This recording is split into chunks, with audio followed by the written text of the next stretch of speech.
All right. Good morning, everyone. Thank you for your patience. This is Katie Hickman from the Alberta Council of Women's Shelters and Astrid Mitchell, OH&S consultant. Looks like we have most folks that registered are here. Thanks for joining us on this early morning. I'll just do a little land acknowledgement to begin this, and then I'll hand it over quickly to Astrid. So to begin, actually first I'll do a little technology check. So if anyone is having difficulty, you can just let me know in the little chat box.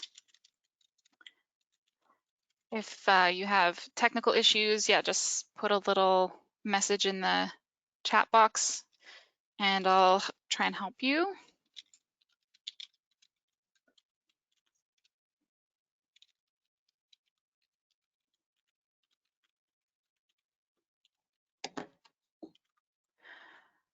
All right, looks like everyone's doing good so far.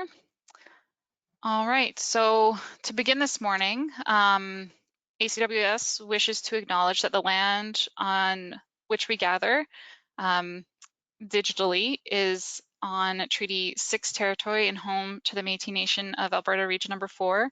We recognize that all Albertans are treaty people and have a responsibility to understand our history so that we can honor the past, be aware of the present, and create a just and caring future. We honor the courage and strength of Indigenous women who have lived in this river valley, forging diplomatic relationships and as foundation builders for this province. We honor them as life givers and caregivers as we honor and learn from their continuing achievements, their consistent strength, and their remarkable endurance. And we are joined today by members located across this province on Treaty 6, 7, and 8 lands, as well as from the 6 Métis regions of Alberta. So thank you everyone for joining us today. It's wonderful to have you here, especially under the circumstances of the last few weeks. I know that a lot of you have been overwhelmed quite a bit at work, and so I'm hoping that this webinar can give you some more tools to help you tackle the work that you're facing, and in a way that's systemic and helpful. And I'll let you know that there is an opportunity for your questions all throughout the webinar. So if you have a question for Astrid, you can either type it into the little question box, or you can raise your little digital hand and I'll unmute you and you can ask your question of Astrid. For the record, yeah, this webinar will be recorded. We're going to send out the recording afterwards, and we'll also post it up on the Members Hub and make sure that everyone has access to this webinar, as well as all the handouts and the resources that we create. And there are a few handouts attached for everyone there. There's a copy of the presentation slides. There is a blank formal hazard assessment template. There's the hazard assessment and control handbook. And there's a little kind of visual representation of the formal hazard assessment process. So those are for you. You can download them and use them to supplement your learnings on this. And I will also be sending out the formal hazard assessment that we complete together, which will be about driving. So we'll complete that together during the presentation, and then I'll send it out to everyone so they have access to that. Okay, and that's enough out of me. And so I will now hand it over to Astrid Mitchell. So good morning, everyone. It's so great to be with you today, and I wanted to give a special thank you for you to be able to take the time to join me in this training session. As well, I wanted to extend a special gesture of gratitude that you are taking care of our province's most vulnerable. And I want you to know from my heart that I'm thankful that you are able to do what you do for the people that need you. And I'm so honored to be a part of this group of men and women. So thank you so much. So today we are going to be discussing formal hazard assessment. Essentially, it's the first step in evaluating hazards in your organization, and it's the first step to controlling and eliminating those hazards. the most important thing that you will do as an employer, as a supervisor, as a manager, is to ensure that your employees are aware of the hazards that they face in their daily job. And this is the first step in sussing those out and finding out what they are so that you can ensure that you control them and keep people safe. So this is just one piece of the hazard assessment process, but essentially it is the start. And yes, if you have any questions, let's do this sort of collaboratively so that we can have those conversations together. I know you might be thinking, well, should I ask? I have a question, maybe somebody else has a question too, so please just leap in and let's do this together. So I wanted to talk a little bit about due diligence. So due diligence is a very important health and safety concept. It means that all companies must take reasonable care and diligence by developing, implementing, and monitoring all situations and to implement them into the health and safety program. So those words can be, really scary to hear, especially if you're a manager, because you need to take care of all situations. Well, it's all situations that you can sort of foresee that could be preventable and that you might be able to control.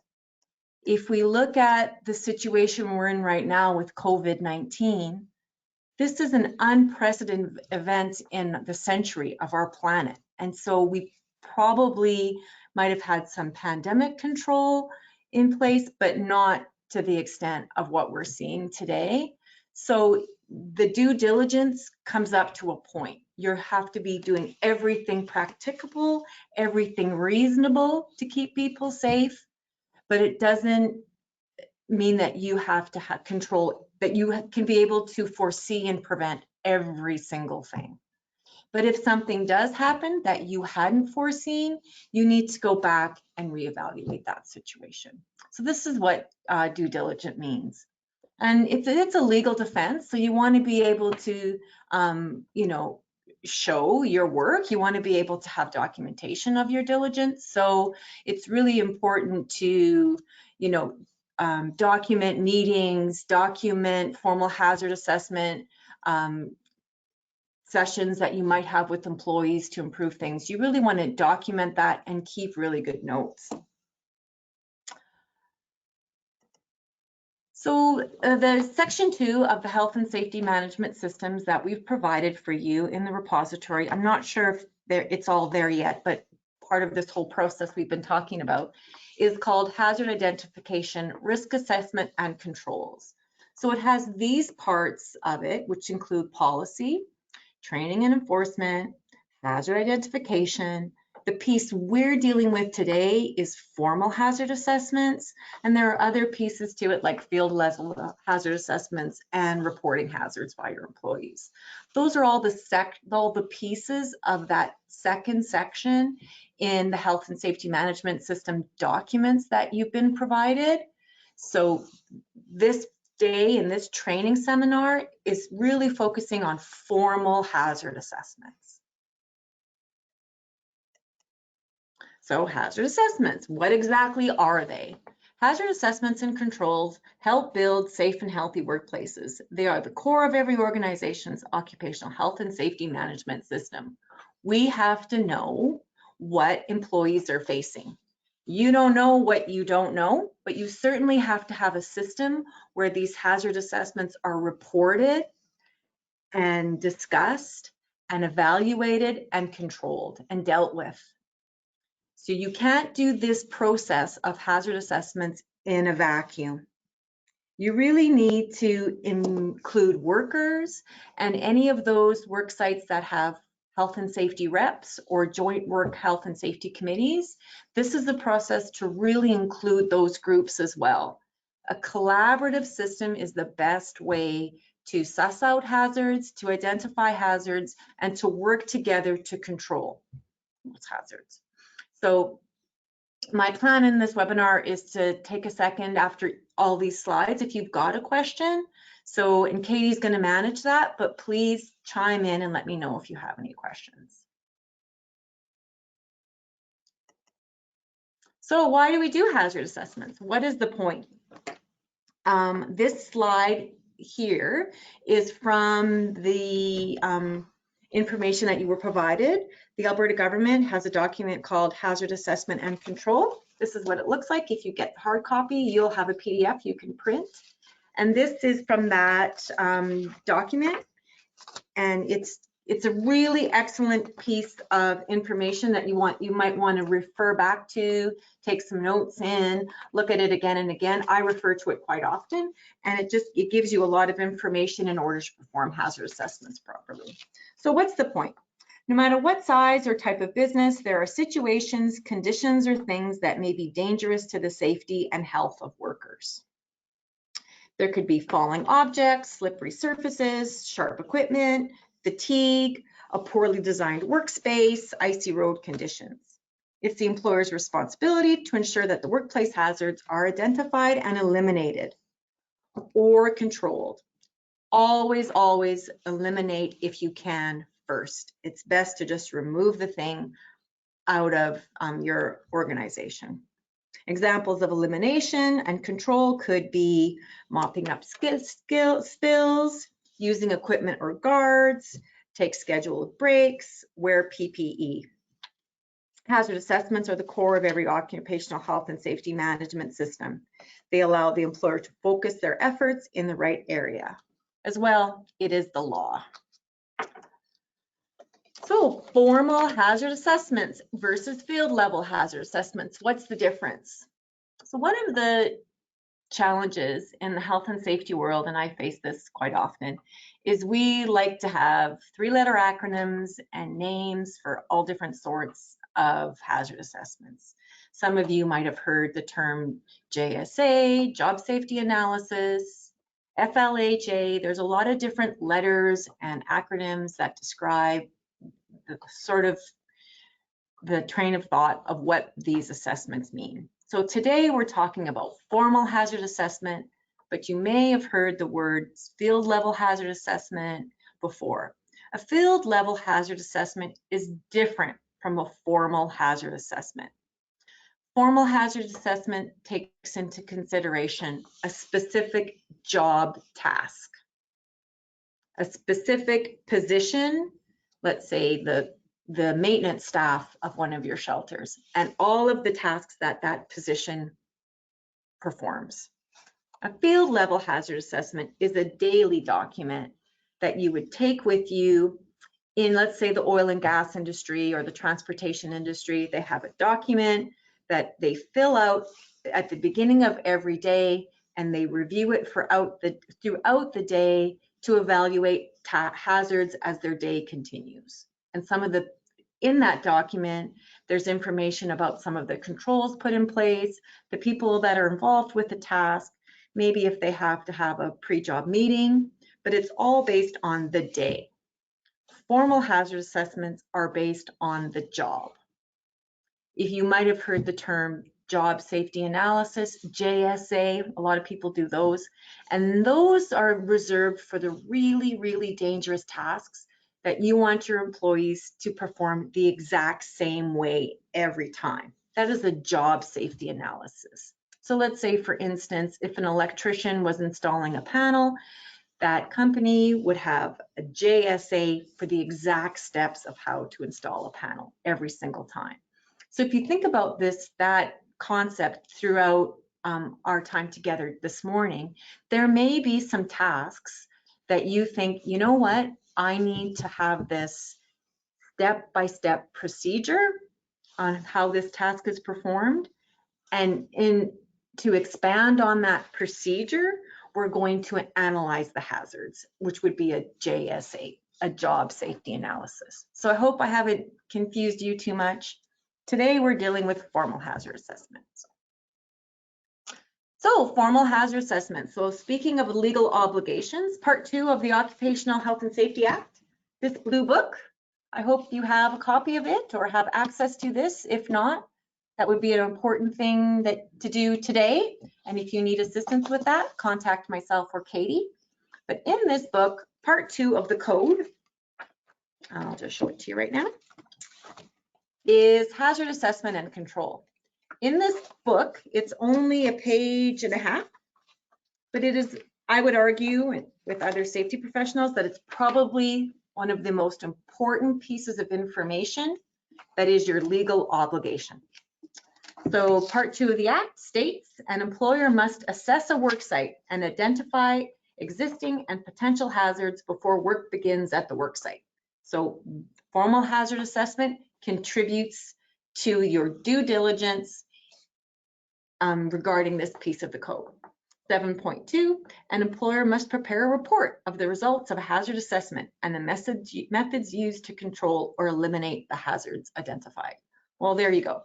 By the end of this training session, we're going to have a document which is essentially a report about the hazards based on a job position.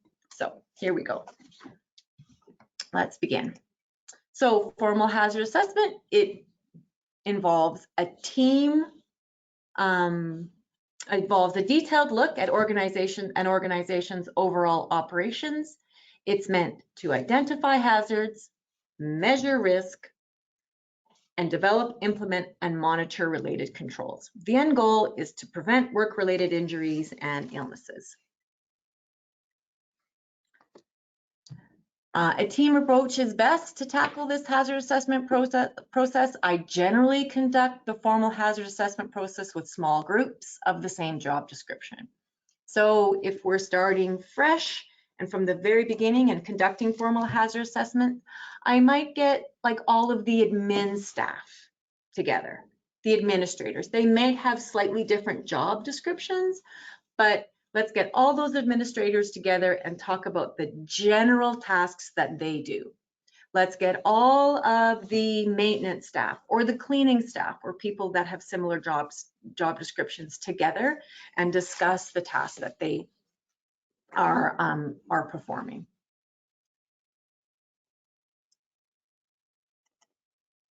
So the formal hazard assessment process. Essentially, this is how it works. We're going to figure out what people do. Just move this here. Oh, sorry, peeps. We're going to figure out what people do. We're going to list all work tasks and activities. We're going to identify the hazards for each task and rank the hazards according to risk. We're going to find ways to eliminate or control the hazards. We're going to implement those controls, and I'll give you more information and definitions and descriptions of all of this information as we carry on through the PowerPoint. We're going to communicate the hazards and follow the controls, monitor the controls for effectiveness, and review and revise hazard assessments as needed. So it's not a one-off thing that we do at the beginning and just leave it in a safety manual somewhere or leave it on a shelf. We're going to continue to revise and relook and readdress these formal hazard assessments. Because like I said, it is framing your health and safety management system and informing you of all of what you need to pay the most attention to. So if something comes up that you may not have reviewed in a formal hazard assessment, you need to take a look back at it and do it again. Here's another example of how the formal hazard assessment process looks. I like to sort of have this with me when I am discussing this information and conducting formal hazard assessments because it really gives you an aspect and a visual of how this process is going to occur. So like I said, you're going to identify all areas and job positions in the company. List all the jobs, break the jobs into steps or less, identify all the hazards in each job. For each hazard, identify the controls. For each job, identify the risk, and so on and so forth. And based on this, you will create your practices and procedures from these hazard assessments. The most riskiest, once they're rated, are what we're going to spend our attention on and focus on. You want to eliminate and control those first. So we're going to take these steps throughout this PowerPoint. Step 1, we're going to create an inventory of jobs and tasks. Step 2, identify hazards. Step 3, assess the risks. Step 4, prioritize the hazards. And step 5, assign controls. These 5 steps are what we're going to review in this training session. Easy peasy. So step 1, identify jobs and types of work. So your organization, I'm assuming, probably already has, at minimum, an organizational chart. And in that org chart, you would have sort of job descriptions and possibly the amount of workers or names of workers of whom are doing what.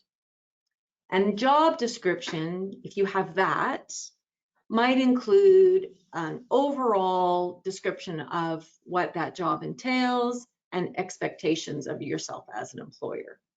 So we really want to identify jobs and types of work. So you'll need to sit down, if you haven't got job descriptions, you'll need to sit down with your employees and collaboratively develop those job descriptions. But we really want to make sure that we have all of the jobs of your organization identified. Because if you've missed one that might be informing all of the other job descriptions, then you've missed a really important piece of hazard identification. So really look at all of the workers that you employ and identify the jobs and the types of work that they do. Once you've done that and you have a list of all of the job descriptions, you're going to sit down and identify the tasks for each job. So this is what I mean by a collaborative approach to this. Sit down, make a list of all the tasks that job description is asked to perform. So if we take, for an example, an administrative role.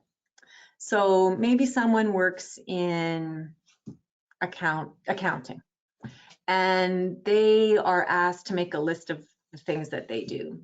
So they might make a list that might say, I enter in the invoices for the day.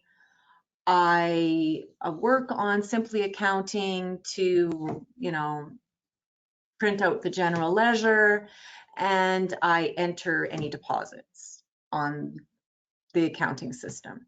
Well, all 3 of those tasks really are data entry. So you don't want the tasks to be so specific that they're repetitive, but you want them to be specific enough so that they address the hazards. So if you've asked someone to make me a list of all the tasks that you do, you could group some of those together if they were of a similar nature. But you wouldn't want to group in something like, I work in the office. That's too vague, because when you work in the office, you're doing data entry, you are using the photocopier, you are maybe using some machinery, let's say cutters or something that might have some hazards identified in there that you would need to mitigate. So it's sort of a balance between being too specific and too vague. So try to really take a look at those tasks and how they've been identified and described, and keep them in sort of a general term. Does anyone have any questions? We're good. I haven't seen any come up yet, so I will carry on. Oh, sorry, let's stick with this as well. So what I've done in the past as well is sat down collaboratively with those people of that job type and made a list of their tasks. And then I've said, you know what, let's take a week. Take this list with you, go about your day, and if anything comes up that we may have missed, let's include it, and we'll revisit this, let's say, at next week's morning meeting or at another date. But give them some time to really think about what they're doing throughout their day, and that might inform those job tasks as well.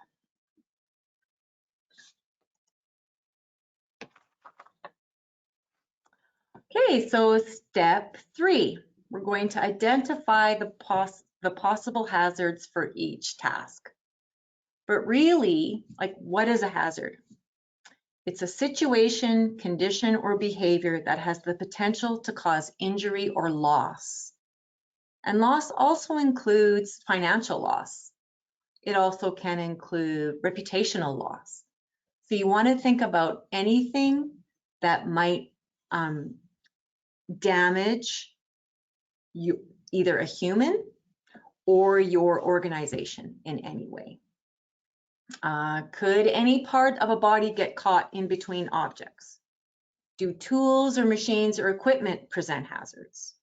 Is the photocopier a hazard?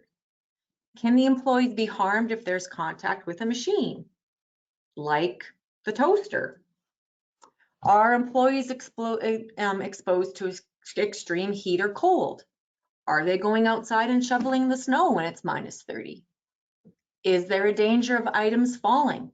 When I think about the shelters and the places that we visited when we did our visits last year, I really think about those high hazard areas like the kitchen, the office where there's a lot of machineries. And we have to also remember probably one of the highest hazards that you're facing is acts of violence, right?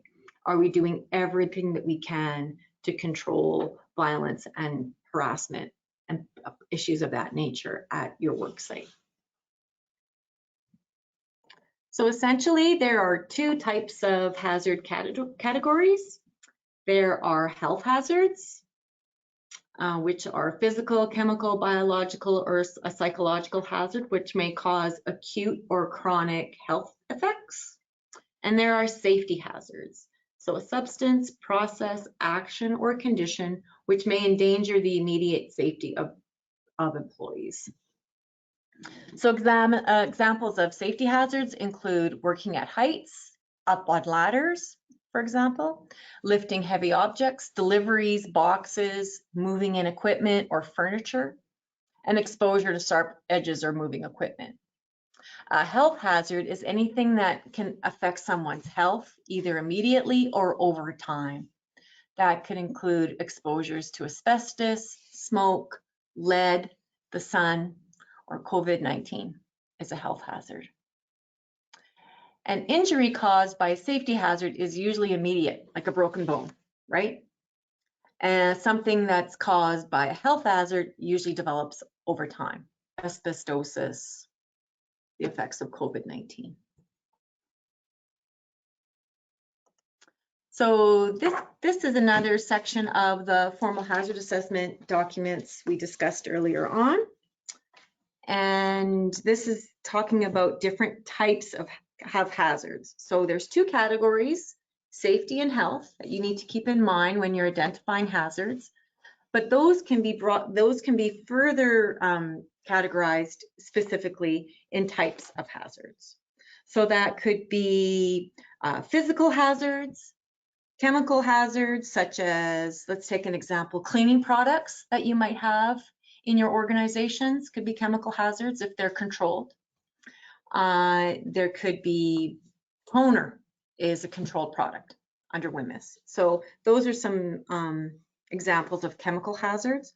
Biological hazards such as viruses, molds, bacteria, sewage, bodily fluids, which might be some of the things that you're dealing with in your shelters.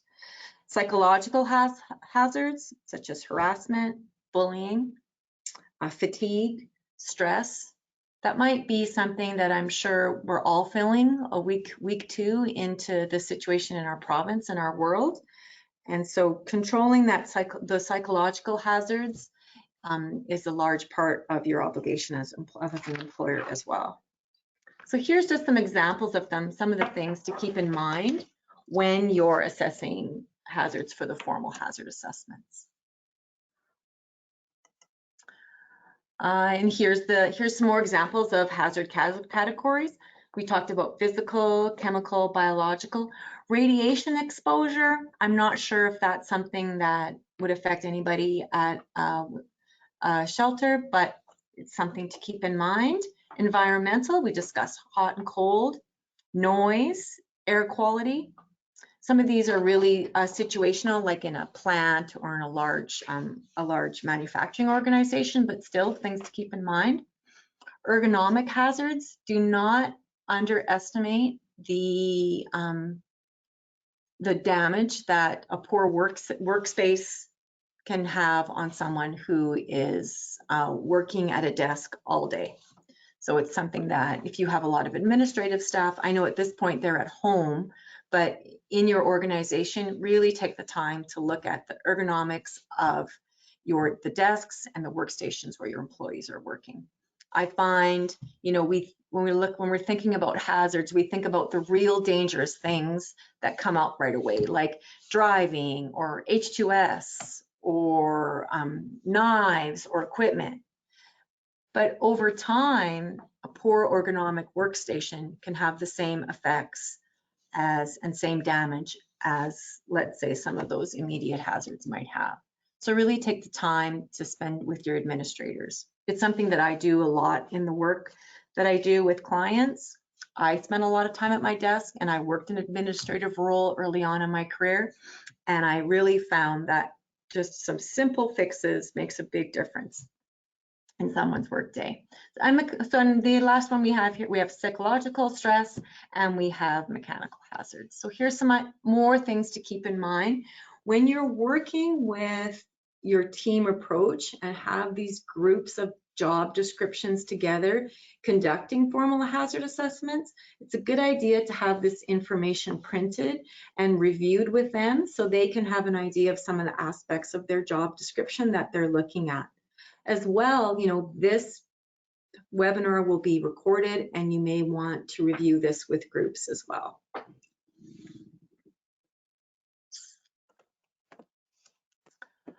So sources of hazards, another thing to keep in mind. So the most likely sources that hazards should be considered are people, other humans, other people on the work site, lack of training, poor communication.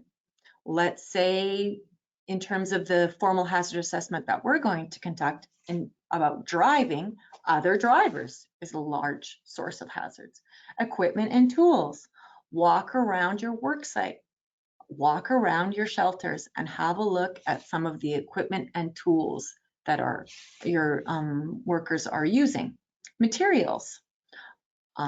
Let's say there's inadequate storage, and some of those materials can become hazardous if they're not handled properly. Workplace environment, atmospheric conditions. This makes me think about bed bugs, right? That you spend a lot of your time controlling the hazard of bed bugs in your shelters. So that's another condition. And workplace activities. What's going on at your work site that may contribute to a hazardous condition. So now that we kind of have an idea of sort of all the hazards that your workers might face based on the tasks they're asking to perform, we need to prioritize these hazards. We need to focus our energy, our time, and our finances on the most hazardous jobs that we are asking our employees to perform. And to do that, we need to rank them. We need to figure out which are the most dangerous. We might have an idea in our head, but until you actually use a rating system and a ranking system to be able to assign a number to what is the most hazardous, you really don't know. And this eliminates a lot of the weeds for employers, I find, because it gives you the most important things to focus on in terms of writing procedures, having policy, where you're going to focus your training, where you're going to focus your energies, and where you're going to focus other pieces of your health and safety management system, like investigations and inspections. You really want to find out what is the most dangerous. Once you've identified all the hazards for the individual tasks, then we're going to take the time to rank them and risk rate them first. So we're going to see which are the most dangerous based on risk, and then we're going to rank them. So that's step number 4. We're already at step number 4. It really is a simple process. You need to get started, and you can always add more to it. So here's an example of a risk matrix. This is in your formal hazard assessment document. It's page 15. So this risk matrix, which is that chart on the bottom there on the PowerPoint, gives you an idea of some of the rankings of likelihood and severity. If you've printed off the formal hazard assessment document that we provided, once the hazards are listed, you need to assign a number to severity and likelihood. So if you look at this and you see the likelihood, the lowest number would be the least in severity. So a 1, if you assign a 1 of likelihood to that task, it's unlikely. If you assign a 3, it could be highly likely. Severity, same thing. If it could be unpleasant, it would get a 1. If it could kill you or have permanent disability, you would give it a 3. There's different types of risk matrices. Some can be very complicated and complex, and some can be as simple as this. If you prefer to start out simple, this is the risk matrix that goes with the formal hazard assessment document we've provided. So we could start here. I also, in my work, and I also have included frequency to this. So one of the risk ratings would be likelihood, one would be severity, and one would be frequency.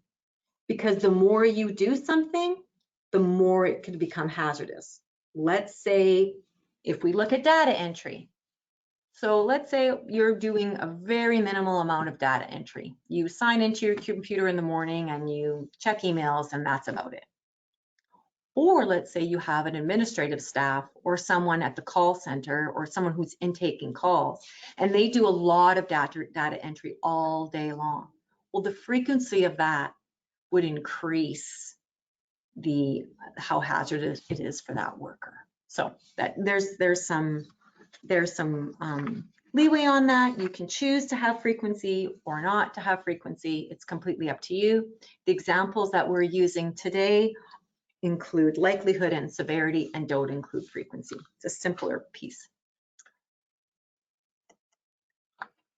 So after you have risk rated all of these hazards and assigned a numeric value to each hazard based on likelihood and severity, now is the challenging part.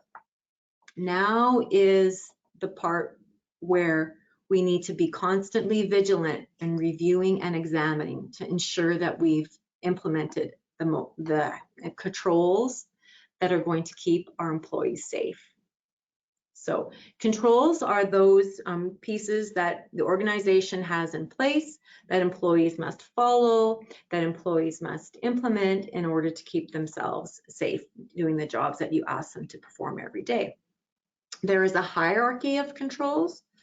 The first thing to do is eliminate it if you can. Just get rid of it. How are some of the ways that we can get rid of something? Well, let's just say we're using a cleaning product that is highly toxic, highly abrasive. You know what? Let's just find an alternative example. An alternative cleaning product that is not going to harm anyone if they get close to it. So elimination is the first thing that you must do. Let's say there's a job that's unsafe, it's risky, they are depositing money late at night, or they are working alone on certain shifts. Well, let's just eliminate that. Maybe there's a way that we can ensure that they don't work alone. Maybe there's a way that we can ensure that they do the deposit with a buddy. Those are some of the ways that you can eliminate them. Engineering is a very specific type of control that includes things like seat belts, using a technological condition to remove the hazard. Administrative, that's all types of controls that include procedures, policies, directives, training, some of the things that we are going to do in an administrative light to put in place to minimize those hazards to workers. And then the third is PPE. So COVID-19 is a great example of the importance of PPE. If someone is working with someone who might be sick, we really want to make sure that they have the C92 mask and proper masking and gowning and items that are going to keep them safe. Here's an example that gives us some more information about how we want to control hazards. I thought this was excellent. So we always want to use an engineering control first. This gives, or eliminate, after we've done everything we can to eliminate or minimize exposure to that hazard. We can't always. We have to drive. We have to work with cleaning products. We're in an era right now where we're facing a pandemic and we still need to work and keep people safe. So we're going to do our very best to minimize or eliminate the hazard. And then we take the next step. So the first choice is engineering controls. Let's use lifting assist in order to pick items up. Let's ensure that all the equipment is guarded, hasn't been altered in any way as to take away the engineering controls built into that equipment. I think about the bedbug machines that you have. That is an excellent example of an engineering control in your organizations. So the second thing is administrative controls. Okay, so we've done everything we can to eliminate or minimize this hazard. And if there were engineering controls, we're using them and we haven't changed them in any way. So now let's decide what we're going to have in terms of administrative controls. So very important one would be to provide training. You know, let's give them some training in WHIMIS. Let's give them some training in using tools. Let's give them some training in formal hazard assessment, possibly. Develop safe work practices and procedures. So in the health and safety management system, in the repository, there is a list of general procedures and safe operating procedures and safe work procedures that can give you some starting points or the information that you need to implement some administrative controls. Let's say, for example, I believe one of them is ladder use. I believe some of them that are in there would include lifting and handling, how to lift things properly to minimize injuries while lifting. Those are some of the examples of administrative controls. So you'll be able to take your formal hazard assessment for maintenance staff.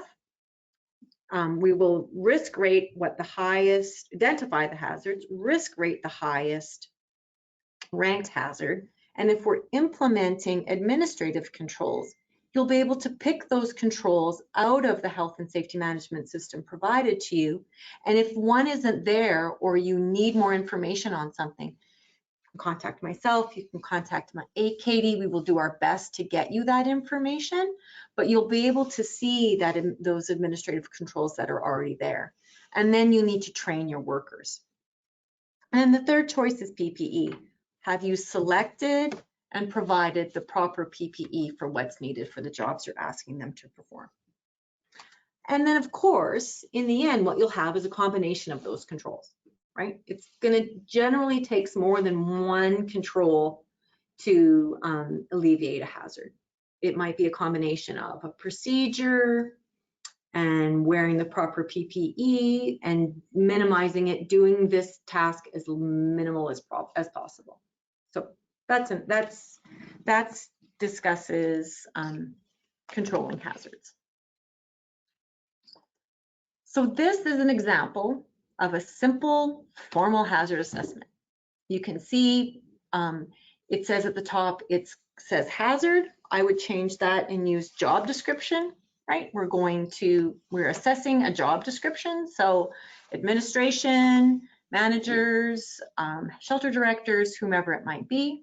You see it's got the date of the assessment and the review or revise. So you really want to document that that contributes to due diligence and doing everything reasonably practicable. So you want to ensure that you have the dates on there and really who performed it, who was involved. Did you include the workers affected, and did you include your health and safety rep or joint worksite health and safety committee? Keep that information.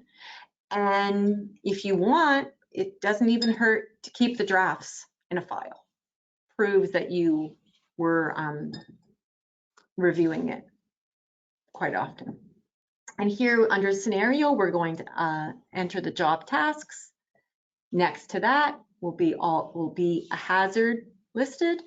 And next to that, we'll be able to assign those ratings to each, both severity and likelihood. And the controls is the big piece. All of the things that you are going to implement to control that hazard, and then the date they were implemented. And at the bottom, it's a very simple piece for that risk rating, for the risk table. And you can also, if you want, print this off. This is a really generic example. Like I said, some of them also include frequency. I think some of the shelters that we visited when Katie and I did the pilot used this exact type of formal hazard assessment document. This is the one that's provided by the Alberta government. And there were different examples of ones that you used. Really, it's the most important pieces of it are the tasks are all identified, the hazards are identified, and the controls are implemented. Those are really the most important pieces.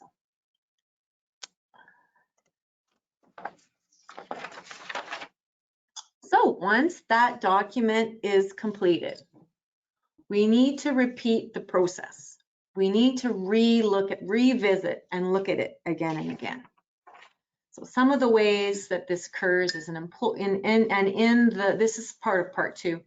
An employer must ensure that the hazard assessment is repeated at reasonably practicable interviews to prevent the development of unsafe and unhealthy work conditions. At minimum, I review all formal hazard assessments once a year, every year, with a group, at minimum. When a new work process is introduced, so let's say you've designed or you've decided to have a whole new job description, or let's say you've brought in you've decided to operate childcare. So you have childcare workers, or let's say you've brought in a whole new piece of equipment, a new way to deal with bed bugs. I'm not sure what that equipment might need, but then that would be considered a new work process. You would need to revisit that formal hazard assessment with the workers that are affected by this new work process and share that information with the workers once it's completed. When a work process or operation changes, and before construction of a significant additions or alterations at a work site. So those are all of the mandates that the government has in terms of formal hazard assessment.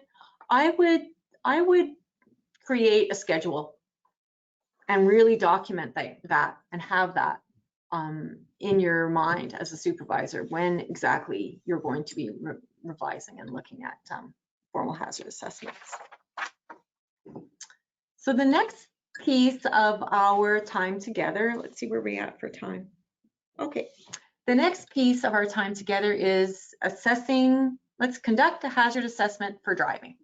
Driving is one of the most dangerous things that all of us do, period. So we're going to take a minute. I think Katie's going to take over and we are going to conduct the hazard assessment for driving. So if you got it, Katie? Awesome. I think Katie, everyone should be able to see, yeah. Okay. I just want to check in with everyone. This is the first time I'm hearing another voice. So how is everyone feeling about the information I've provided you so far? Thumbs up, thumbs down. Are you getting any feedback at all, Katie? Just some questions about whether this would be shared afterwards, and yes, it will. But so far, No questions, no hands up. So everyone I think is just probably, oh, there's a question.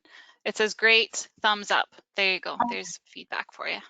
Is Oh, I do everyone have still? one hand up, Nora Lee. Okay, Nora Lee, Nora. I'll just unmute you and you should be able to go ahead now, Nora Lee. No, I think I just pushed the wrong button. Oh, Oh, okay. good to hear your Okay. voice anyway. Truthfully, Everyone. I'm finding it overwhelming right now. Yeah, so that's the one thing. Please don't let this be overwhelming and create weeds for you, right? Start with one job description, list the tasks, and just my advice to you is to just start.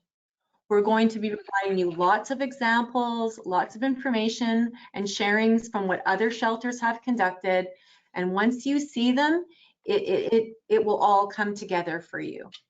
I have to tell you though, I will admit, I've been at this for 20 years and I agree with you, sometimes it is overwhelming.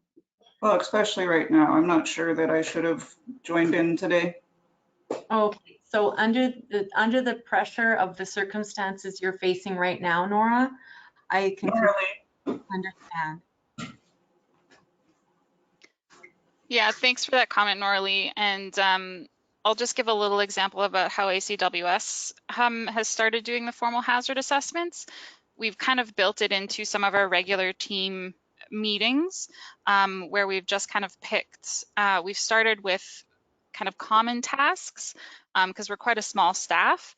So we've started with kind of those common tasks, started with an example that one of the other shelters has already done and kind of just gone through and seen if it's applicable to us, added things that might have been missing. So we've done some driving ones, we've done some data entry ones, and really are just kind of taking it slow and step by step. And so far it's been good. It's again put on the back burner with all this. But yeah, I definitely understand how it can be it can feel overwhelming, but I really want to emphasize what Astrid was talking about doing it as a team. It's not something to do sitting by yourself in the office. It really is about bringing your team together, and because they really do know what their tasks are. And I think it has also given ACWS staff a lot of sense of ownership and control and a lot more buy-in to the process as well, because we've been the ones that have been identifying these things and identifying the controls that we already have in place, because there are lots of controls already in place, and just kind of formally recognizing them, and then also coming up with ideas about how we can control things that maybe need to be controlled a little bit better. So that's how ACWS has gone about it. I do have a couple questions here. So I have one question from Kim. So she said that they are building assessments now and have not completed them. We will be doing some renovations to a certain area of their agency. Her question is, do we need to have the assessments complete before we can move forward with the renovations? All position assessments or only those that might interact with the area under construction? So that's Kim's question. No, I don't believe that you do. I think all the bigger concept to understand about health and safety management is it's an ever evolving process and work sites are changing. So no, I would let your renovation carry on. You might want to perform some daily hazard assessments, like that field level hazard assessment I was telling you about, because that renovation may present itself with its own set of hazards. But no, I would definitely move forward with your formal hazard assessments and then revisit them after. So that's that revisiting when a work process or a work area has changed. You can certainly do that. Does that answer your question? Thank you, Thank you. Astrid. Okay, thank you Sorry. for your input, Katie. Absolutely. Please, everyone listening, do not let this overwhelm you. This bit of training is being recorded.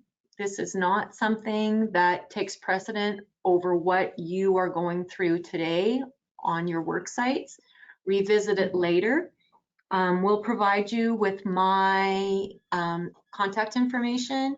and Katie's contact information, and I'm going to do my very best to make sure that all of you have the support you need to complete this process. But like I said, it's a living, breathing thing that changes. So don't ever think that once it's completed, you're finished. And don't ever think that, don't cause yourself more anxiety because you don't think you've completed it, because you are going to start where you're at and move on from there. Does that, I hope that Thanks, helps. Astrid. I do have one more question from Della asking, should there be hazard assessments done for staff that are working at home during the pandemic? And I'll also share what ACWS has done, because we've all moved to a work from home situation. So we haven't necessarily done a formal hazard assessment or a situational hazard assessment. But what we did do, because lots of folks are going to their home office in quotation marks without proper equipment, so we've done mostly things like ergonomic self-assessments. And I know Astrid has some material that she sent us that helped with that, and I can add that to the resources in the follow-up email for this presentation, where staff can kind of look at their home office situation and see, okay, my chair isn't quite working, or those types of things. And so that's what we've done. Astrid, did you have anything you wanted to add to that? So the elephant in the room right now I'm feeling is the pressure and anxiety that everyone has over the COVID-19. This is an unprecedented time for employers. You've done I think the hazard assessment process that all of the shelters have done over COVID-19 has been an organic process, because last week when it was this emergent situation, you spent time getting the information. You've been working with Ian. He's provided you the emergency controls of that hazard, the proper PPE, the proper training, the proper processes, information from experts. So you've already done a lot to address the hazard of COVID-19, right? So now later on, now we're looking at some of the tasks that might be the least hazardous, which are working from home. So it's great to address that and provide that information. You're doing that organically, and it's being documented through meetings and through conversations and through notes. And so I wouldn't really beat yourself up over having the formal hazard assessment updated to include COVID-19 right now. You're too busy addressing the hazard itself to worry about this document. But in time, when things settle down and we're able to reflect back, we'll be able to really review our response to this pandemic, how our emergency response procedures were enacted, how we handled things, what we learned from it. And then you can update those formal hazard assessments with COVID-19 or pandemic information or viruses or biological hazard information. I would not, under any circumstances, cause yourself any anxiety or worry about completing formal hazard assessments to include COVID-19 right now. I hope that alleviates some of that. Okay, so, and to be fair, none of my formal hazard assessments include specific to COVID-19 yet. I'm busy dealing with other things. The more important, the riskier, the more dangerous situations that are going on with it, not the formal hazard assessments. So here we're going to work together and try to have a collaborative team approach to assess one of the tasks that we do, which is driving. So if people want to work with us together and contribute some information to this, that would be great. So let's talk about what some of the potential hazards are when we're driving on Alberta roads and highways. Does anybody have a suggestion to either type in or raise your hand and speak about? I'll unmute folks so that they can, yeah, so if you want to add to the conversation, Actually, maybe I'll just let folks raise their hand and I'll unmute one at a time. There's a question. Perfect. Distraction from Kim. Thank you, Kim. So I'll put maybe distracted driving. Distracted driving, great. Let's list that one as a hazard. Absolutely. Does anybody else have any suggestions as some of the hazards you face when you drive? All right, so I'm getting them in fast and furious now, so I'll add them. Wildlife. Great. And breakdown. If we talk about some of those categories of hazards, it might give you an idea of what they might be. So if we talk about, if we go back and list different categories of hazards, that might give you some insight. I think we talked a little bit about, and do you have any more, Katie, coming in? Yeah, so I have distracted driving, wildlife, breakdown, other drivers, fatigue after a long day or being tired. So I have a few that I'm going to group. So I have icy roads and weather road conditions. So I'll maybe put that into one as weather and one as road conditions and one new one as vehicle prep, maybe prep and maintenance.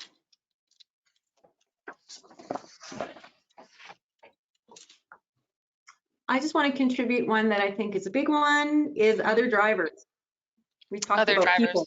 Oh, yeah, perfect. Yeah, I got it up there. Okay, people, I gotta move my little, just give me a sec. Bear with me. There we go. That's better. Katie, can you give me an idea of what everyone can see right now? Can they see like me and then the document? Though, so I think right now they can just see the document. Oh, okay, cool. Okay. Yeah. So I can see everything that you've included. You've included Yeah. distracted driving, wildlife, breakdown. So these aren't the tasks, Katie. These are the hazards of driving. So the Okay, scenario so is driving.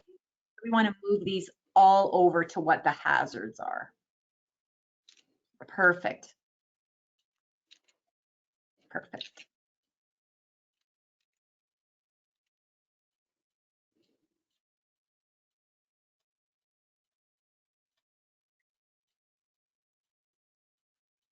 Excellent. So just to simplify things, let's change the scenario to task. The orange, yeah. Can you change that? Perfect. And let's change the hazard. That would actually say job description up there. Right.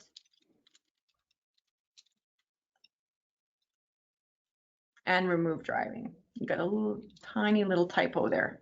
Perfect. So job description with a B. Mm-hmm. You've got JOD description. That's okay. Oh. We know what she means. Okay. Sorry. Perfect. Yeah. Great. Pressure. So I recommend tackling one task that's similar to, that's in common with all of the job descriptions, just because it gets you one under your belt and gives you some confidence to move forward, right? And the other thing is that possibly everyone in your organization drives. So there's one task that has been assessed for hazards for all of the job descriptions. So this is great. So let's talk about how we feel the severity could be. So if we look at that risk matrix, if we deal with severity first, so it might be, the severity might be minimal. The severity could send you to a hospital, or the severity could kill you and cause you permanent disability. Now we have to take in mind that we're driving a highly engineered vehicle, right? People don't die in car accidents like they used to in the 70s and 80s because our vehicle is engineered to take a lot of the impact. So we don't want to rate the severity of a hazard. We really want to think about, has this happened? Do you know someone this has happened to? How severe has it been on other work sites? How severe has this hazard been in the past? And think about all of those scenarios when assigning severity. Just because something could happen doesn't mean that it will. And we have to take all of those pieces into the scenario, into the situation. So who would like to discuss this or rate the severity of distracted driving? So if you are distracted driving, how bad could it be? Could it send you to the hospital if you get into a collision or run into an object? Or could you have permanent disability, or it could kill you? So I would certainly rank distracted driving in severity as at least a 2 and probably a 3, because we know distracted driving is probably one of the most dangerous bad habits of driving that we can perform. So I would, if it was me, I would give the severity a 3. Can you enter that? Perfect. And now if we look at likelihood, is it likely that people are going to be distracted when they drive? It might happen, or is it highly likely? Well, you know, unlikely is wishful thinking, because people do still drive distracted. Your employees still might choose to look at their cell phone or eat a sandwich or any of the crazy things people do when they're driving distracted. So if it was me, I would certainly assign that a 2. It might happen. And that gives the risk rating of a 5. So if we look at that document,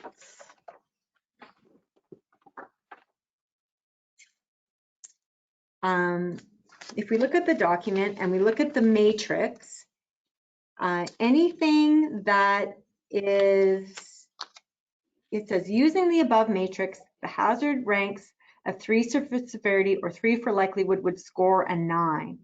A hazard with a severity of a 1 to 3 likelihood would score a 3.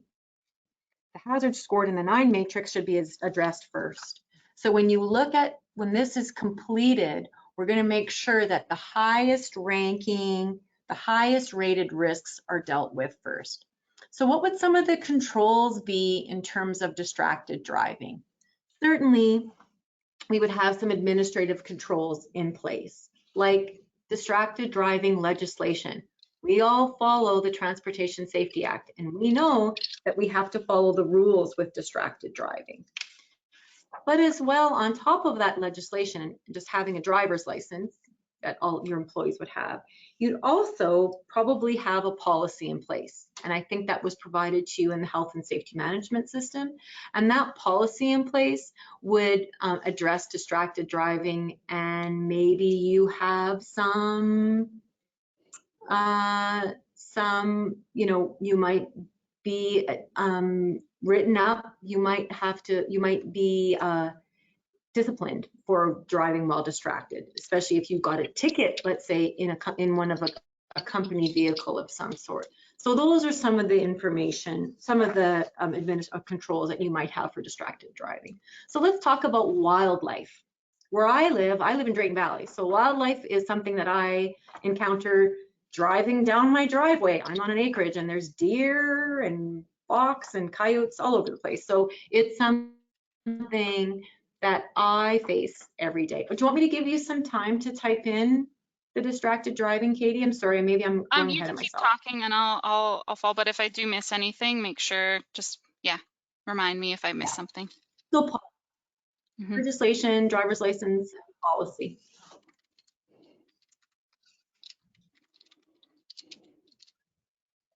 Perfect. And those are all examples of administrative controls. So let's talk about wildlife. Sorry, Astrid, sorry to interrupt. Someone also suggested providing Bluetooth devices for employees. Yes. Excellent. Because talking hands-free is completely legal. I would want you to minimize that as minimal as possible. We don't want someone, you know, talking for 45 minutes while they're doing a long drive by a hands-free, but it certainly is a way to, it's certainly something that you could allow your employees to do and provide Bluetooth devices for that. Absolutely.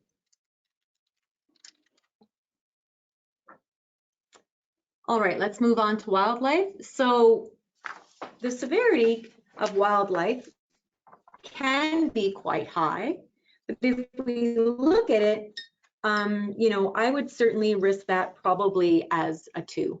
I think, you know, based on how our, pardon me, vehicles are engineered, I would possibly rate it as a 2. Now, where I live, the likelihood is very high. So depending on where you're calling from, where your shelter is located, we want to rate that in accordance to it. If we take Katie, for example, I would say that it's very unlikely that driving in Edmonton, where you generally drive, you're going to be exposed to wildlife. So we would give that risk rating a 3. So that's quite low. So, Astrid, sorry to interrupt again. So one of the attendees pointed out that it's multiplied as opposed to addition. So the 3 and the 2 for the distracted driving would actually be a 6, and so the 2 and the 1 would actually just be a 2 for the total risk rating. Forgive me, like there are several risk matrices. The one that I generally use is an addition, so let's multiply it. Absolutely, perfect. Forgive me, and thank you for pointing that out. So it's a 2. So it's a 2, which means it's quite low, but still there are some controls in place that you could list. Like you could maybe minimize driving in the early morning and in the late evening, right?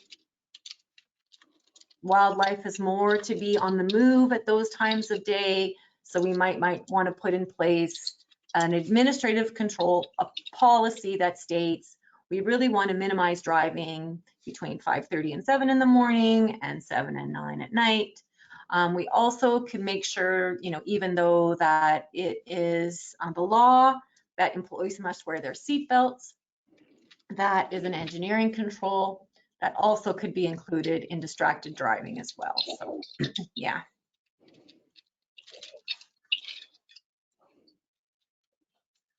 Some employers go as far as having a journey management, forgive me, I have a tickle. A journey management program, which really deals specifically with driving. So I highly recommend that for any of the shelters that are in remote areas where your workers might be driving to do home visits, or they're driving a long way for training. They have to drive from High Level to, I don't know, Edmonton, or some long drive for training. You might want to implement certain situations where they have to conduct journey management. That's a specific document that goes through the whole journey, start to finish, and the things that the employees are going to do to minimize those hazards.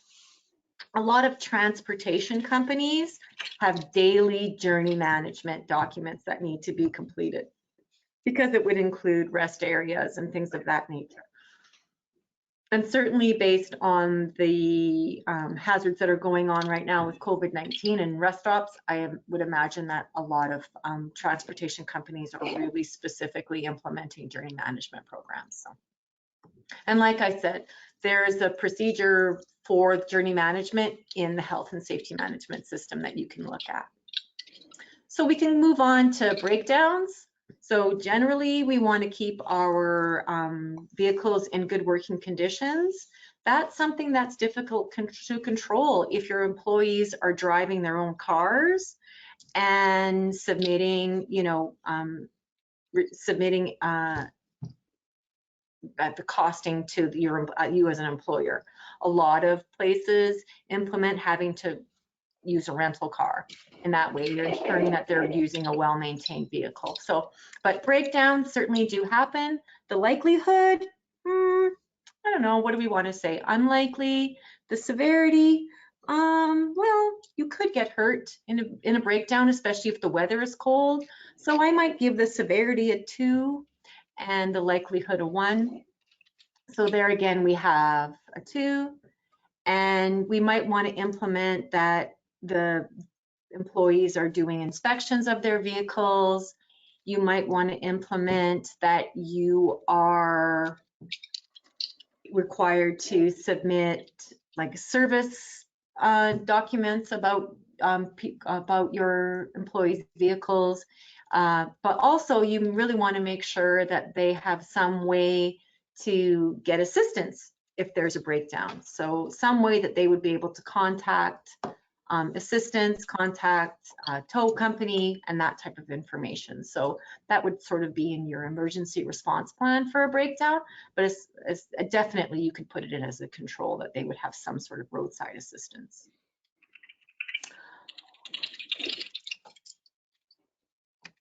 Well done. Thank you, Katie. Now we're going to move on to other drivers. So that's something that none of us can control, but can be extremely dangerous, especially we've all been driving. And if you think, I think about driving, and almost every trip I take when I drive from Drayton Valley to Edmonton, I find someone on a cell phone, or who knows what they're doing. They could be playing a game for all I know. And I certainly see that other drivers are definitely dangerous, or maybe they're not driving for the road conditions. It's just snowed, the roads are icy, and they're blasting down 16 at 120. So we definitely, I think this is probably a dangerous hazard, a higher in severity. So certainly another driver could crash into you. I would probably give this a 3. The people that are driving in cities, people that are driving in remote areas, you might have a differing opinion on that, but that's something that you're going to come to the conclusion to with your team. And is it unlikely? Absolutely not. I think it's between might happen and highly likely, depending on where you're driving. So we could possibly give this likelihood, I would give it a 2 for sure that it might happen, and that would be a 6 then. Yes. And so what are some of the things that we do to protect ourselves from other drivers? We want to use certainly our driving habits. Maybe we want to do some defensive driving training. We can certainly provide employees with some safe driving habits, some safe driving information, like maintaining far distance, don't engage in other aggressive drivers, things of that nature. So certainly some training on driving habits and defensive driving. Also, we would want to have that recognized as a hazard in our journey management system or journey management document. So if they're going on a long drive and they are going to come in contact with other drivers, what are the things that we're going to have in place to keep them safe? And as well, you know, engineering controls like the use of your seatbelt.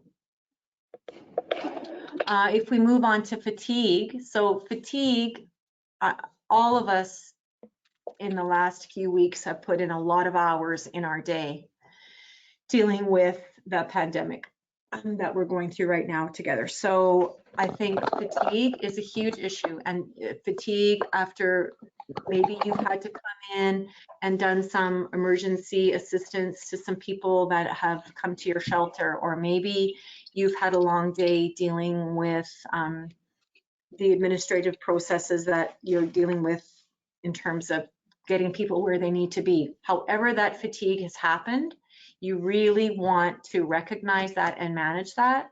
I believe there's fatigue information in your health and safety management system information, but certainly if we're going to risk rate fatigue, is it likely? Might it happen? Is it highly likely?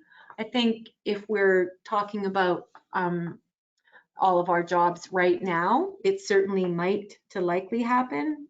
I would guess that possibly in your organizations, it is unlikely. So maybe a 1, but it's something to be aware of because it could change based on the situation. And it might be something that you need to address now. If you have employees that are putting in long hours and driving, you might want to address fatigue with them and have a conversation with about that. And severity, certainly if you fall asleep and crash into another driver, it certainly could possibly be 3. That's a really dangerous situation. So there we go. So this is a 3 here. Yeah, so like I said, hazard assessments change, and they change based on the situation. So fatigue might be something that you need to have conversations with your workers about today. So what do we have in place? Well, definitely an administrative control, which would be fatigue management.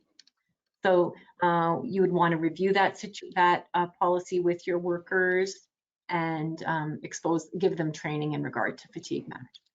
If we go on to weather, well, we live in Alberta, so it's different weather from morning until night. So the likelihood that weather is going to be an issue when driving is highly likely. So I would give that a 3. And as well, the severity, I would give it a 3 as well. Weather is a real issue, especially with the freezing and cooling situations that we're finding over the winter. So if this is a situation, so weather is a situation where we can take into consideration if we want to use frequency as well. Because in the summer, the weather isn't as big an issue as it is in the winter. So the frequency would be less, but certainly the severity and the likelihood could be as high. So an administrative program like journey management, what is the go or no go decision on whether you're going to drive, right? Generally, I would leave that up to your employees. If they are uncomfortable with driving because of the weather, then they are uncomfortable with driving and they have the right to refuse unsafe work. So certainly we would let them have that choice. But their journey management policy could have some parameters that are real specific and clear, you know. If it has snowed overnight, if there's freezing rain, if it's colder than -30, you know, it is unsafe to drive in that -40 weather we had back in February. So those are some decisions to make in terms of your organization. And road conditions, you know, generally road conditions are affected by weather, but as well, that includes things like construction. You know, if you're working in Calgary or working in Edmonton, road conditions are always an issue because there's always road construction going on. So that was something that you might want to identify for your workers. So what I would do next is I would actually move up in the actual document. I would cut and paste those lines and have the most severe at the top, right? So that you are spending the most time on those really severe, I think this is an Excel document or a Word document. If not, you want to move the parts of the table around and have the highest ranked hazards at the top, if that's possible, because then you're focusing your attention on those hazards. So if we want to go into, do we want to continue down? I know it's already 11:30. Is that something everyone wants to continue and finish? What's the vote on this? How long did we really have for this, Katie? We had booked an hour for this, so it's 11:23 right now. Some folks have left, but there's still some folks around. So yeah, I'd be interested in who would like to kind of finish this up, or kind of does this give you a pretty good idea of what you need to do moving forward, a nice level of detail. Some folks, yeah, are saying like, let's finish the section. So I'd say like if folks want to. I still have a few slides to go through as well, right? Okay. There's left in the PowerPoint, so that I really want to get to. We don't want to miss the ones that are. Okay. How long would it be possible to sort of finish the PowerPoint for those that might have to go and then return to this after and finish? Yeah, I think we can do that, and we can keep recording. And so if you do have to leave, if you do have to pop out, you can come back, and like the process will be there. It will be recorded. So if you want to see it, you can come back later and see it. If it's difficult to move things around, I wouldn't worry about it now, Katie. I think people are getting the gist of it. But. Okay. All right. So I think, yeah, if you have some slides that you really want to show and give people give people a chance to ask questions on them, I say I'll give back control to you, and then we can finish up this formal hazard assessment, and the folks that want to see the full process can come back and watch the recording. So I will just hand back control over to you. Okay, thank you. You're welcome. And everyone can see this? think you might have to, there you go. Yeah, you're back up. So some tips. I would use the formal hazard assessments once completed to complement your orientation process. This is something that I do with all of my clients. So when someone is onboarded, I actually go through the formal hazard assessment that I've developed, that has been developed for their job description. And it's a first look at some of the hazards they might face and why it's so important to complete those controls and complete maybe the training or the review of those policies. So really, if you're showing that to a worker and having their task listed, really is the first step in your obligation to ensure that workers understand the hazards that they have to face. And I would absolutely take that formal hazard assessment and have a sign-off document where they've read it and reviewed it, as well as the supervisor or the person onboarding that new worker is signing off on that. And then keep it in their employee files, their safety files, wherever you keep your training information. It just is the starting point in an orientation and really starts to satisfy that obligation to inform workers of the hazards they might face.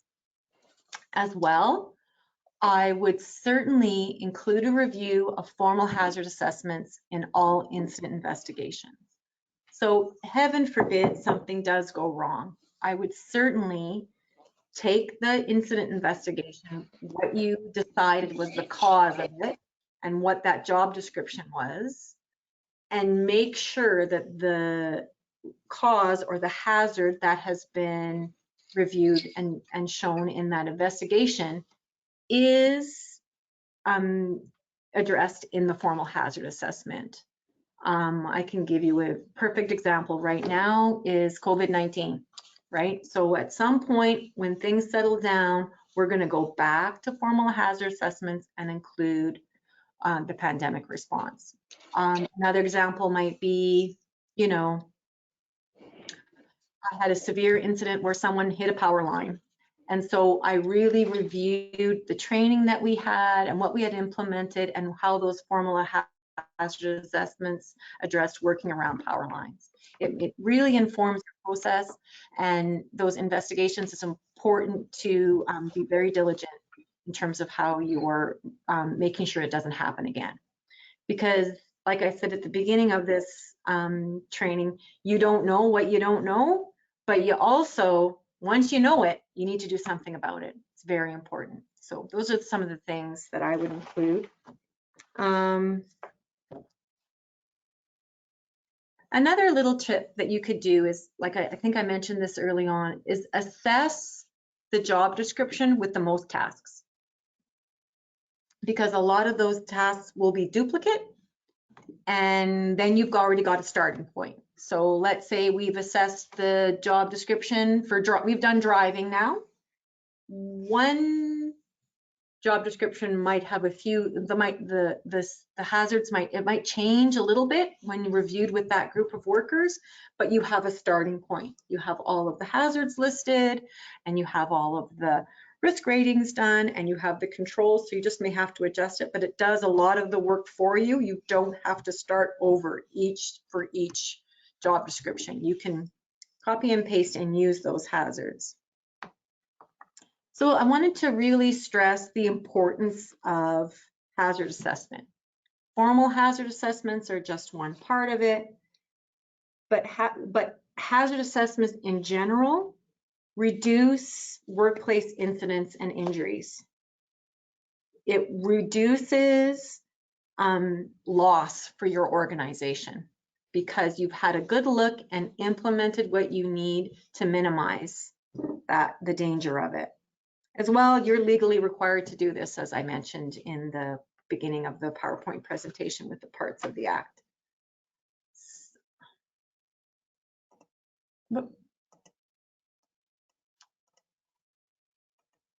So I wanted to share with you the resources that I use to put this PowerPoint together.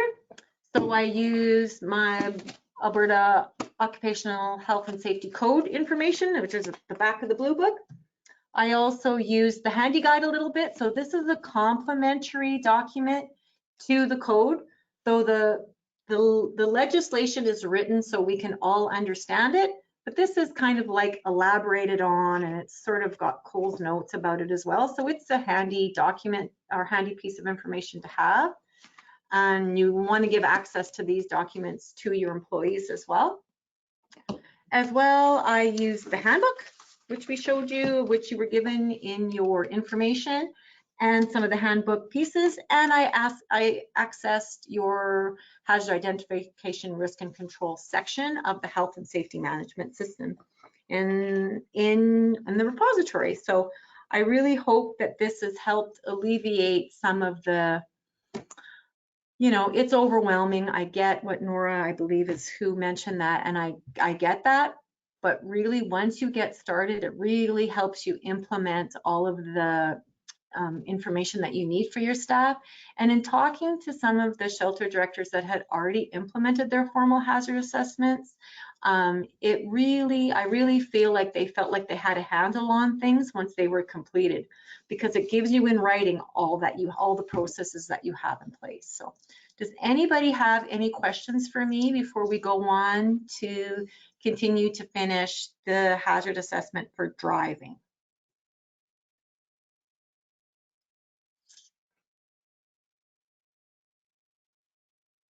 Can you hear me, Katie? Oh, sorry, I had myself on mute. Okay. So Della was just asking what the name of the blue book is. So I actually included a little link in the chat, and I can send out the link of where you can order the little blue book.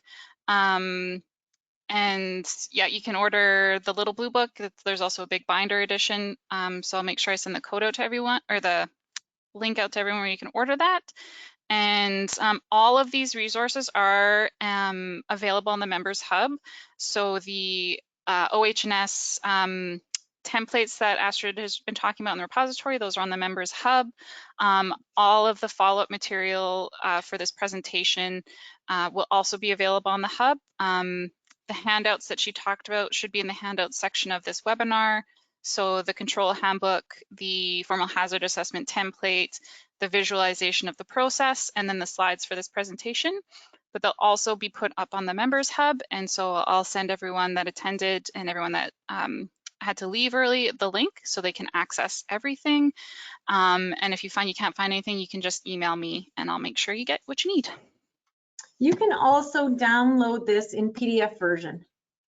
I have PDF versions of it on all my computer systems, so I can always have easy access for it. So if you just go to the Alberta government website and search for the Occupational Health and Safety Act Regulation and Code, there is a PDF version you can download, as well as the handy guide.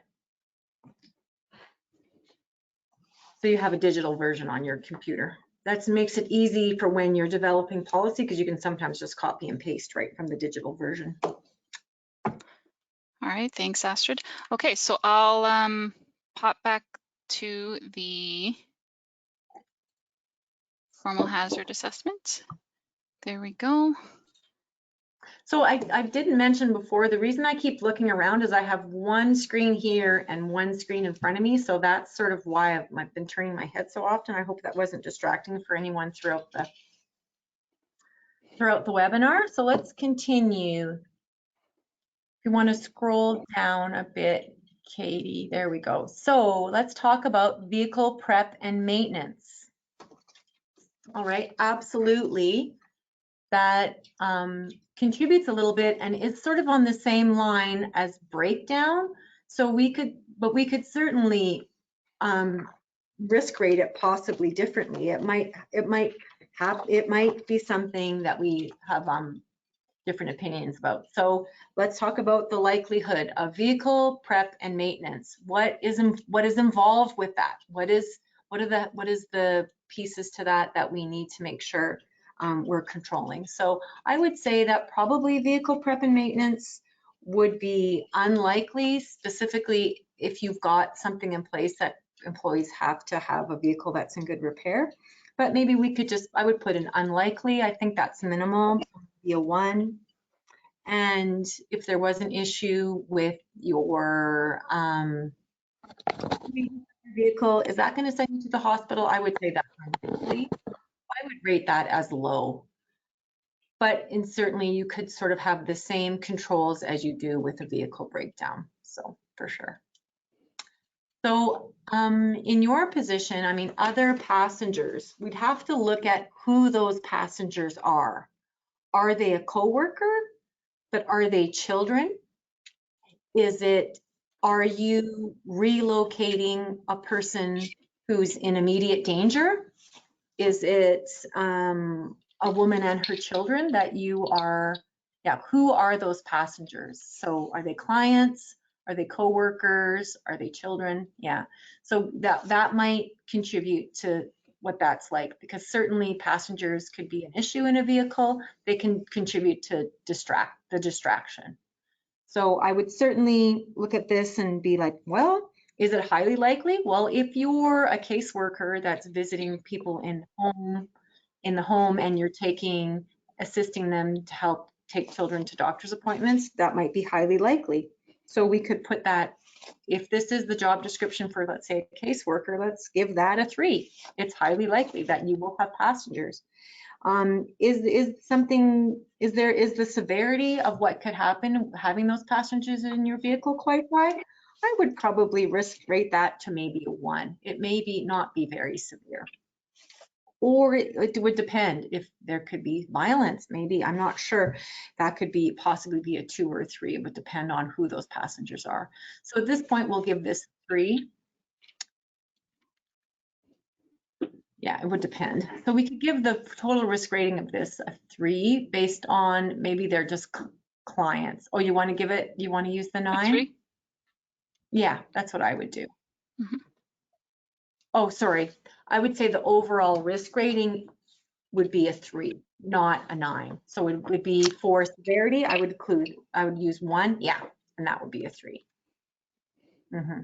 I'm not sure if anybody on the webinar still would, depends on what the job description is, and that really informs what this one would be. Mm-hmm. So Astrid, sorry to interrupt, it's Katie. Sure. I was wondering, so if it was something like co-workers, could this potentially be grouped up with the distracted driving situation, and maybe only necessary to pull it out separately if it is something like you're driving clients and you're driving children and there's other considerations? Is that an option? Absolutely, that's absolutely an option to move that around. It's because there's hazards within hazards, right? So you could absolutely do that in that for sure. I think you would want to focus your time on managing the passengers if they're clients and children, because that's a whole group of things that you'd want to have a lot of policies and procedures in place to keep them safe, right? Mm-hmm. Yeah. So we would have, if we're obviously, like if we are transporting children, we have to have engineering controls like proper car seats and proper seat belts and proper booster seats depending on their age. So we might need some training on the installation of those car seats and how, and then we also would be talking about insurance liabilities, right? Do we have the proper insurance coverages if we're going to have children in our vehicles? Do we have to mandate what the types of insurance that our employees have? Are we going to pay that insurance? It brings up a lot of different hazards. And like I said, hazards aren't always physical. It could be a hazard to your organization, could be a reputational damage, right? So we want to really make sure that we have the proper coverages. So insurance coverages would be important as well. So if we look at traffic conditions, very rare for me to have any traffic where I live, but where you in Edmonton and Calgary, it can be a huge issue. So it could be highly likely that you have a lot of traffic that's affecting your drive. And certainly it could, for the severity, it could at least be a 2 or a 3. So let's give the first column a 2, I would say, possibly. And then highly likely that you would run into traffic if you were in a large city. So that would be a 6. So we want to have some controls around traffic conditions. So that still, a lot of these controls could be the same, but you want to make sure that you're addressing all of these hazards in those controls. So if journey management is coming up over and over again in all of these hazards, when you look at your journey management, you want to make sure it includes traffic conditions, fatigue, weather conditions, and that those two documents would inform each other. So there you go. Encountering a perpetrator while transporting a client. This definitely speaks to emergency response.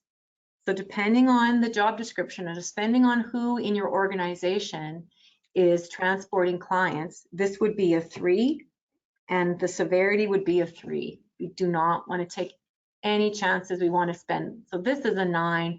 We want to spend as much time as we can on controlling and managing and mitigating this hazard that's been identified. So journey management program, emergency response plans, security and safety plans when transporting clients. You might want to have a procedure specific to the security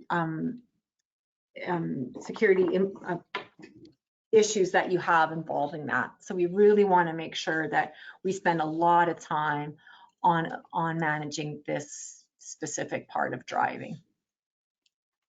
Does anybody that's still involved in the webinar have procedures in place specifically for when one of your workers might encounter a perpetrator while driving a client?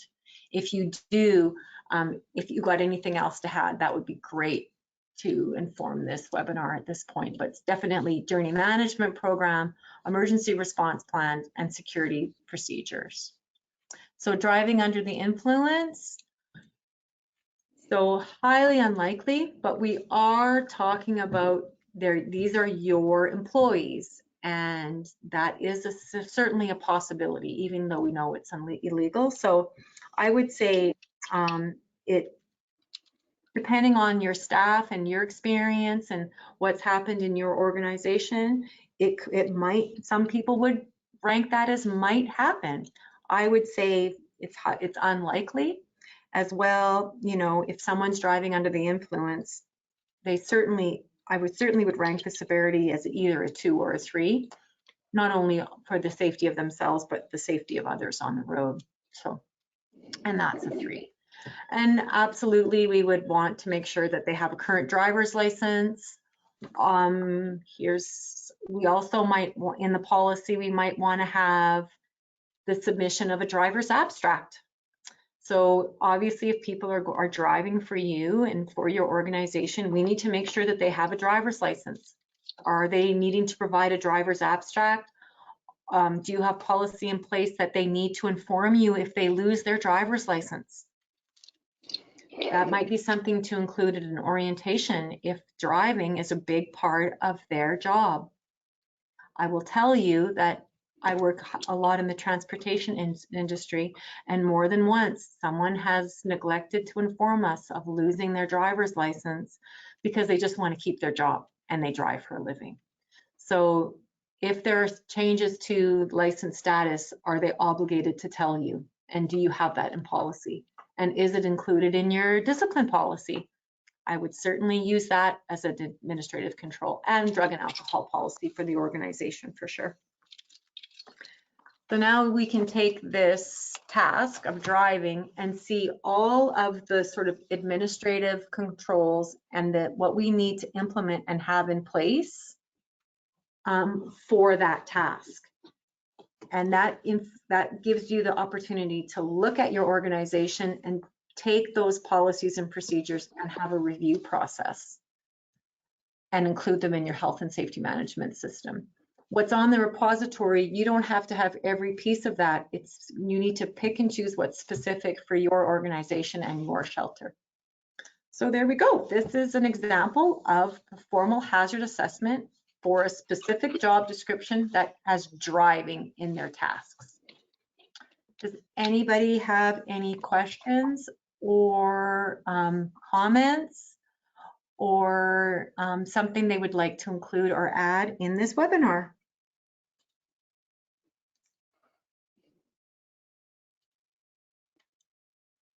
Katie, do you have anything you'd like to add? I think your mic is muted. Oh, yeah, sorry. Yeah, so I would just like to add that, so we've talked a lot about, things like the policy controls like the journey management programs and emergency response plans. And I will just say that there are examples of those and templates that you can use in the repository. I'll make sure to link to those. And there's lots of different examples of kind of journey management programs from, kind of the several page ones that, potentially truck drivers use to kind of just like a one pager. So you'll be able to look through those and decide kind of which one fits your organization, and they're all in Word format, so you can change them so that they fit your organization. So everything in the repository, it's for you to use and customize to make it sure that it fits for your specific situation and your specific organization. So but it gives you that place to start in terms of those types of things like the journey management and emergency response plans. And for the most part, I'd just like to say, in our experience when we went and visited all these shelters, lots of them had these controls kind of already in place. They were doing these, they were communicating really well with each other around journey management. They had, apps that they would use to check in if they were meeting clients. And so those types of things. And so sometimes a lot of this can also, the formal hazard assessment is really an opportunity to also look at what you're already doing and record it formally so that you have it somewhere. Because a lot of the places that we went, I'd say every single one, we're already doing a lot of these controls. We're doing most of these controls, and this is really just about formalizing that process and giving you an opportunity to fill in any gaps that there might be. Thank you for that, Katie. That's absolutely, I absolutely agree with everything you said. I really felt really good about visiting shelters and what they already had in place. And certainly, like, there's a bit of a relief in having it formalized in a formal hazard assessment. There's some relief to having it written down and in writing and accessible to be reviewed with your workers. So if you look at this document, you can see how helpful it would be when onboarding a new staff member, or when you're doing employee reviews yearly, or certainly when disciplining employees. I showed you this document and we had these conversations and you went through this information and I made it very clear to you that you were not allowed to drive while distracted. So this really informs all pieces of your health and safety management system for sure. I'd just like to share a comment that Charlene has shared with us as well. So she said she recently had a presentation from Cliff O'Brien, who is the superintendent of the Calgary Police Services, and he had some really specific recommendations for driving in terms of having a client sit in the front seat beside you and never immediately behind you. And if you're going to court, you can wait with the client on a different floor until just a few minutes before court begins. And he was a great resource to talk about personal safety for workers in the field. So that's another reminder to use some of the community supports that you might have access to, like police services, like fire services, in terms of kind of coming up with those plans. You don't have to do it on your own. And even, if you have some OH&S professionals, they might be working from home right now too, and they might have some extra time to talk to you about some of this stuff as well. So keep that in mind, that there's lots of resources in the community that can help you create these controls. Absolutely.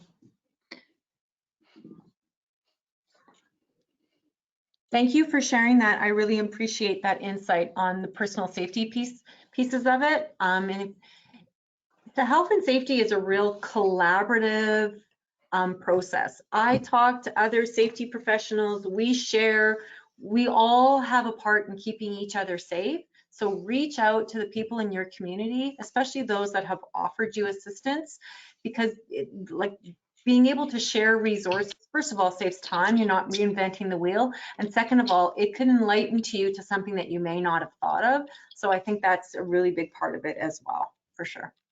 And I think the formal hazard assessments that were already completed are going to be available to you. So you'll be able to get a lot of inspiration and information from the people that have already tread those waters before you dive in. Yes, exactly. So I think that's everything. I just want to thank everyone for taking the time today. Hopefully this helped as maybe a distraction from some of the COVID stuff that's going on. And I just want to, thank everyone again, and expect a follow-up email in the next day or two. So it'll come with the formal hazard assessment that we did here, the handouts, the slides, and links to all the materials that you'll need to continue this process. And again, if you do have questions or concerns, I'm here. You can always reach out to myself and to Astrid, and we'll do our best to help you with this process. Yeah. Thank you very much, everyone. Yeah, and if you do have any suggestions or ideas for future webinars around occupational health and safety, there will be an evaluation coming out with the email, and I'll be asking that question. So what other topics that you really want to learn about that we can utilize Astrid's expertise to educate everyone on? All right, and I'll leave it at that and say thank you very much. I hope you have a wonderful day and wonderful rest of the week, and hope you get some more of this sunshine and less of this snow. Be healthy, be safe. Thanks so much, everyone. Bye-bye. Thank you.